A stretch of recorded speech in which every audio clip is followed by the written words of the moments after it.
Recording by Mike Venditti, MikeVenditti.com. The Last Trail by Zane Grey, Chapter 19. A dense white fog rose from the river, obscuring all objects. When the bordermen rolled out of their snug bed of leaves, the air was cool and bracing, faintly fragrant with drying foliage and the damp, dewy luxuriance of the ripened season.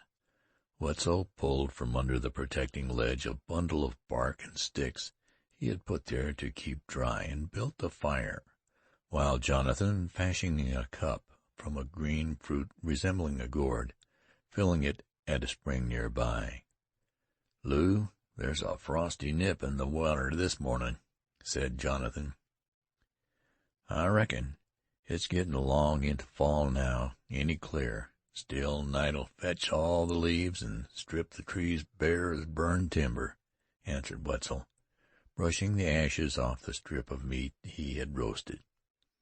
"Get a stick and help me cook the rest of this chunk of bison. The sun'll be an hour breaking up that mist, and we can't clear out till then. Maybe we won't have no chance to light another fire soon." With these bordermen, everything pertaining to their lonely lives, from the lighting of a fire to the trailing of a redskin, was singularly serious. No gladsome song ever came from their lips. There was no jollity around their campfire. Hunters had their moments of rapturous delight. Bordermen knew the peace, the content of the wilderness, but their pursuits racked nerve and heart. Wetzel had his moments of frenzied joy, but they passed with the echo of his vengeful yell. Jonathan's happiness, such as it was, had been to roam the forests. That before a woman's eyes had dispelled it had been enough, and compensated him for the gloomy, bloody phantoms which haunted him. The bordermen, having partaken of the frugal breakfast, stowed in their spacious pockets all the meat that was left, and were ready for the day's march. They sat silent for a time, waiting for the mist to lift. It broke in places, rolled in huge billows, sailed aloft like great white clouds, and again hung tenaciously to the river and the plain. Away in the west, blue patches of sky shone through the rifts, and eastward banks of misty vapor reddened beneath the rising sun. Suddenly, from beneath the silver edge of the rising pall, the sun burst, gleaming gold, disclosing the winding valley with its steaming river. "We'll make upstream for 2 islands, and cross there if so be we've reason," Wetzel had said.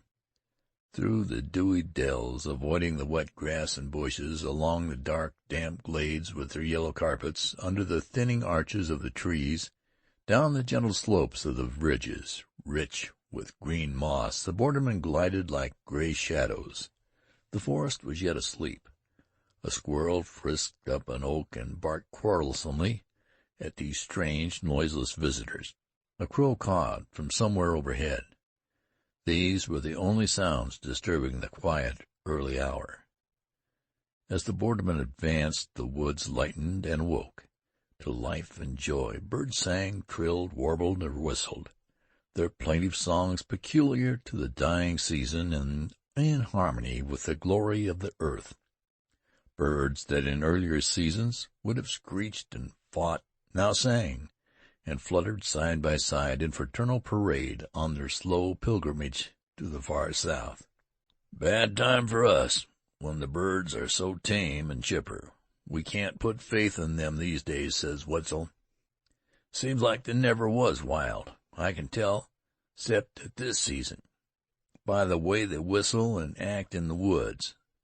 If there's been any Injuns along the trails." The greater part of the morning passed thus, with the bordermen steadily traversing the forest, here through a spare and gloomy wood blasted by fire, worn by age, with many a dethroned monarch of bygone times rotting to punk and duff under the ferns, with many a dark seamed and ragged king still standing, but gray and bald of head and almost ready to take its place in the forest of the past. There, through a maze of young saplings, where each ash, maple, hickory, and oak added some new beautiful hue to the riot of color, "I just had a glimpse of the lower island as we passed an opening in the thicket," said Jonathan. "We ain't far away," replied Wetzel. The bordermen walked less rapidly in order to proceed with more watchfulness. Every rod or two they stopped to listen. "You think Leggett's across the river?" asked Jonathan. "He was 2 days back and had his gang with him. He's up to some bad work, but I can't make out what. One thing, I never seen his trail so near Fort Henry." They emerged at length into a more open forest which skirted the river. At a point still some distance ahead, but plainly in sight, 2 small islands rose out of the water. "Psst! What's that?" whispered Wetzel, slipping his hand in Jonathan's arm. 100 yards beyond lay a long, dark figure stretched at full length under one of the trees close to the bank. "Looks like a man," said Jonathan. "You've hit the mark. Take a good peep round now, Jack, for we're comin' somewhere near the trail we want." Minutes passed while the patient bordermen searched the forest with their eyes, seeking out every tree within rifle range, or surveyed the level glades, scrutinized the hollows, and bent piercing eyes upon the patches of ferns. "If there's a redskin around, he ain't big enough to hold a gun," said Wetzel, moving forward again, yet still with that same stealthy step and keen caution. Finally they were gazing down upon the object which had attracted Wetzel's attention. "Will Sheppard!" cried Jonathan. "Is he dead?" "What's this mean?" Wetzel leaned over the prostrate lad, and then quickly turned to his companion. "Get some water. Take his cap. No, he ain't even hurt bad, unless he's got some wound as don't show." Jonathan returned with the water, and Wetzel bathed the bloody face. When the gash on Will's forehead was clean, it told the borderman much. "Not an hour old, that blow," muttered Wetzel. "He's comin' to," said Jonathan, as the lad stirred uneasily and moaned. Presently the lad opened his eyes and sat bolt upright. He looked bewildered for a moment, and felt of his head while gazing vaguely at the borderman. Suddenly he cried, "I remember. We were captured, brought here, and I was struck down by that villain Case." "We? Who was with you?" asked Jonathan slowly. "Helen. We came after flowers and leaves. While in full sight of the fort, I saw an Indian. We hurried back," he cried, and proceeded with broken, panting voice to tell his story. Jonathan Zane leapt to his feet with face deadly white and eyes blue-black like burning stars. "Jack, study the trail while I get the lad across the river," and steered for home, said Wetzel, and then he asked Will if he could swim. "Yes, but you will find a canoe there in those willows.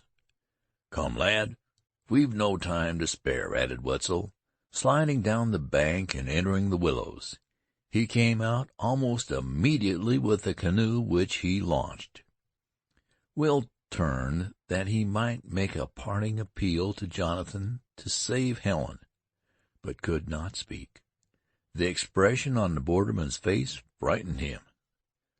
Motionless and erect, Jonathan stood, his arms folded, and his white, stern face distorted with the agony of remorse, fear, and anguish, which, even as Will gazed, froze into an awful, deadly look of fateful purpose. Wetzel pushed the canoe off and paddled with powerful strokes. He left Will on the opposite bank and returned as swiftly as he could propel the light craft. The bordermen met each other's glance, and had little need of words. Wetzel's great shoulders began to sag slightly, and his head lowered as his eyes sought the grass. A dark and gloomy shade overcast his features. Thus he passed from borderman to Deathwind. The saw of the wind overhead among the almost naked branches might well have warned Indians and renegades that Deathwind was on the trail. "France had a hand in this, and the Englishman's a fool," says Wetzel. An hour ahead. Can we come up with them before they join Brandt and Leggett? We can try, but like as not we'll fail. Leggett's gang is 13 strong by now. I said it. Something told me a long trail, a hard trail, and our last trail. It's over 30 miles to Leggett's camp. We know the woods and every stream and every cover, hissed Jonathan Zane. With no further words, Wetzel took the trail on the run, and so plain was it to his keen eyes that he did not relax his steady lope except to stop and listen at regular intervals. Jonathan followed with easy swing, through the forest and meadow, over hill and valley that ran fleet and tireless. Once, with unerring instinct, they abruptly left the broad trail and cut far across a wide, rugged ridge to come upon the tracks of the marching band. Then, in open country, they reduced their speed to a walk. Ahead, in a narrow valley, rose a thicket of willows, yellow in the sunlight and impenetrable to human vision. Like huge snakes, the bordermen crept into this cope, over the sand, until the low branches, hard on the trail, finally in a light open space, where the sun shone through the network of yellow branches and foliage. Wetzel's hand was laid upon Jonathan's shoulder. "Listen, hear that," he whispered. Jonathan heard the flapping of wings and a low hissing sound, not unlike that made by a goose. "Buzzards," he said, with a dark, grim smile. "Maybe Brandt has begun our work. Come." Out into the open they crawled to put to flight a flock of huge black birds with grisly, naked necks, hooked beaks, and long yellow claws.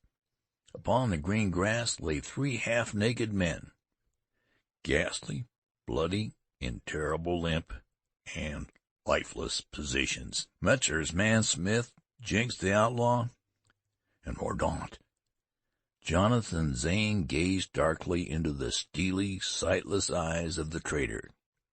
Death's awful calm had set the expression, but the man's whole life was there, its better parts sadly shining forth among the cruel shadows. His body was mutilated in a frightful manner. Cuts, stabs, and slashes told the tale of a long encounter, brought to an end by one clean stroke. "Come here, Lou. You've seen men chopped up, but look at this dead Englishman," called Zane. Mordaunt lay weltering in a crimson tide. Strangely, though, his face was uninjured. A black bruise showed under his fair hair. The ghost of a smile seemed to hover around his set lips, yet almost intangible though it was, it showed that at last he had died a man. His left shoulder, side, and arm, showed where the brunt of Brandt's attack had fallen. "How'd he ever fight so?" mused Jonathan. "You never can tell," replied Wetzel. "Maybe he killed this other feller, too, but I reckon not. Come, we must go slow now, for Leggett is near at hand." Jonathan brought huge, flat stones from the brook and laid them over Mordaunt. Then, cautiously, he left the glade on Wetzel's trail.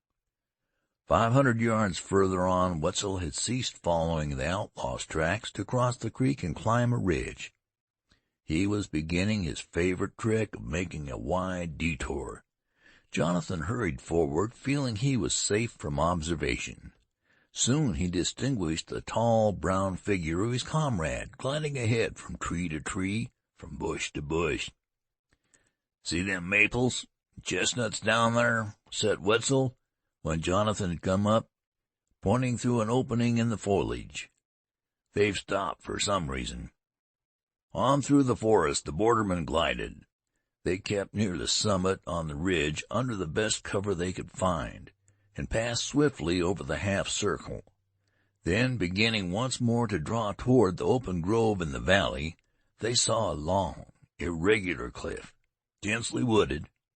They swerved a little and made for this excellent covert. They crawled the last 100 yards and never shook a fern, moved a leaf, or broke a twig. Having reached the brink of the low precipice, they saw the grassy meadow below, the straggling trees, the brook, the group of Indians crowding around the white men. "See that point of rock there? That's better cover," whispered Wetzel. Patiently, with no hurry or excitement, they slowly made their difficult way among the rocks and ferns to the vantage point desired. Taking a position like this one, the bordermen strongly favored. They could see everywhere in front, and had the thick woods at their back. "What are they up to?" whispered Jonathan, as he and Wetzel lay close together under a massive grapevine, still tenacious of its broad leaves. "Dicing," answered Wetzel. "I can see 'em throw. Anyways, nothin' but bettin' ever makes redskins act like that." "Who's playin'? Where's Brandt?" "I can make out Leggett, see shaggy head. The other must be Case. Brandt ain't in sight. Nursin' or hurt, perhaps. See there, over under the big tree as stands dark like agin the thicket. That's an Injun, and he looks too quiet and keen to suit me. We'll have a care of him. Must be playin' for Mordaunt's gold. Like as not, for where'd them ruffians get any 'cept they stole it? They're gettin' up. See Leggett walk away, shaking his big head. He's mad. Maybe he'll be madder presently," growled Jonathan. "Case is left alone. He's countin' his winnin's. Jack, look out for more work took off our hands. By gum, see that Injun knock up a leveled rifle? I told you. And that redskin has his suspicions. He's seen us down along their ridge. There's Helen, sittin' behind the biggest tree. That Injun guard, afore he moved, kept us from seeing her." Jonathan made no answer to this, but his breath literally hissed through his clenched teeth. "There goes the other outlaw," whispered Wetzel, as if his comrade could not see. "It's all up with Case. See that sneak bendin' down the bank? Now that's a poor way. It'd better be done from the front, walkin' up natural like, instead of tryin' to cover that wide stretch. Case'll see him, hear him sure. There, he's up now, and crawlin'. He's too slow, too slow. I knew it. Case turns. Look at the outlaw spring. Did you see that little cuss whoop his knife? One more less for us to quiet. That makes 4, Jack, and maybe soon it'll be 5. "They're holding the council," said Jonathan. "I see 2 Injuns sneaking off into the woods, and here comes that guard. He's a keen redskin, Jack, for we did come light through the brush. Maybe it'd be well to stop his scouting." "Lou, that villain Case is bullyin' Helen," cried Jonathan. "Shh," whispered Wetzel. "See, he's pulled her to her feet. Oh, he struck her. Oh!" Jonathan leveled his rifle and would have fired, but for the iron grasp on his wrists. "If you lost your senses, it's full 200 paces and too far for your piece," said Wetzel in a whisper. "And it ain't sense to try from here. Lend me your gun. Lend me your gun." Silently, Wetzel handed him the long black rifle. Jonathan raised it, but trembled so violently that the barrel wavered like a leaf in a breeze. "Take it. I can't cover him," groaned Jonathan. "This is new to me. I ain't myself. God, Lou, he struck her again. He's trying to kiss her. Wetzel, if you're my friend, kill him."